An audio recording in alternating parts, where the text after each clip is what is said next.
अगर रोज़ के सालन से हो गए हो परेशान तो बनाइए ये टमाटर की चटनी, जिनको बना के आपको सालन की भी ज़रूरत नहीं पड़ेगी।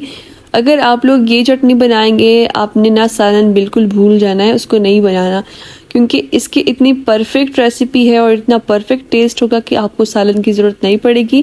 रेसिपी बहुत ही आसान है। चलिए शुरू करते हैं। अस्सलाम वालेकुम। सबसे पहले यहाँ पर हम लोग डालेंगे एक पैन में 1 टेबलस्पून ऑयल। ऑयल गरम जब हो जाएगा हल्का सा, इसके बाद टमाटर डाल देंगे। 4 अदद यहाँ पर मैंने टमाटर लिए हैं। टमाटर को मैंने जो है दरमियान से कट कर लिया है इस तरह से। तो आप लोगों ने इस तरह से टमाटर रखने हैं और दरमियान में आप लोगों ने डालनी है जो लहसुन की जवें। 4 अदद यहाँ पर मैंने लहसुन की जवें भी डाल दिए हैं और इसके साथ जो है 4 अदद मैंने सब्ज़ मिर्चें डाल दी है। सब्ज़ मिर्चें आप लोग टेस्ट के मुताबिक रख सकते हैं।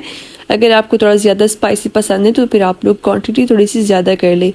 कवर कर लेंगे हम इनको 5 मिनट के लिए। 5 मिनट के बाद टमाटर सॉफ्ट हो चुके होंगे और इसका छिलका हम लोग आसानी से रिमूव कर सकते हैं। फिर इस टाइम पर आप देख सकते हैं छिलका काफ़ी आसानी से रिमूव हो रहा है। टमाटर भी सॉफ्ट हो चुके हैं, तो सारा स्किन जो है टमाटर का वो रिमूव कर देंगे।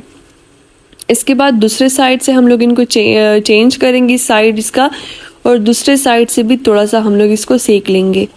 अब सेकने के बाद ये काम हो गया है, तो अभी आप लोगों ने इसकी कुंडाई बुनाई और अच्छी तरह से इनको मैश करना है। तो मैशिंग आप लोगों ने अच्छी तरह से करनी है ताकि कोई भी जो है इसमें ज़्यादा से ज़्यादा बड़े बड़े पीसेस ना हो। तो इस तरह से आप लोगों ने अच्छी तरह से मैश करना है। अच्छा जी, तो यहाँ पर टमाटर हो गए हैं मैश, तो इसको हम लोग थोड़ा सा मिक्स कर लेते हैं। हल्का सा हम लोग इनको और भून लेंगे ताकि इसमें जो पानी है वो हल्का सा ड्राई हो जाए। इसके बाद यहाँ पर नमक डाल देंगे टेस्ट के मुताबिक और चाट मसाला डाल देंगे 1 टीस्पून, और 1 टीस्पून यहाँ पर हम लोग भुना कुटा हुआ ज़ीरा डाल देंगे। तो ज़ीरा ऐड करने के बाद चॉप की हुई प्याज डाल देंगे और खूब सारी जो है फ्रेश हरा धनिया या फ्रेश कोरिएंडर डाल देंगे। तो अभी इसके बाद लास्ट में आप लोगों ने 1 लेमन का जूस डालना है, और डालने के बाद ना आप लोगों ने इनको मिक्स करना है बिल्कुल अच्छी तरह से। इस तरह से इनको मिक्स कर ले और चटनी ना इस टाइम पर बिल्कुल तैयार है। आप लोगों ने इसको चावल के साथ सर्व करना है, रोटी के साथ सर्व करना है, पराठे के साथ सर्व करना है, जैसे भी आपकी मर्जी।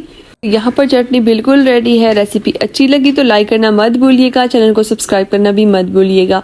Thanks for watching.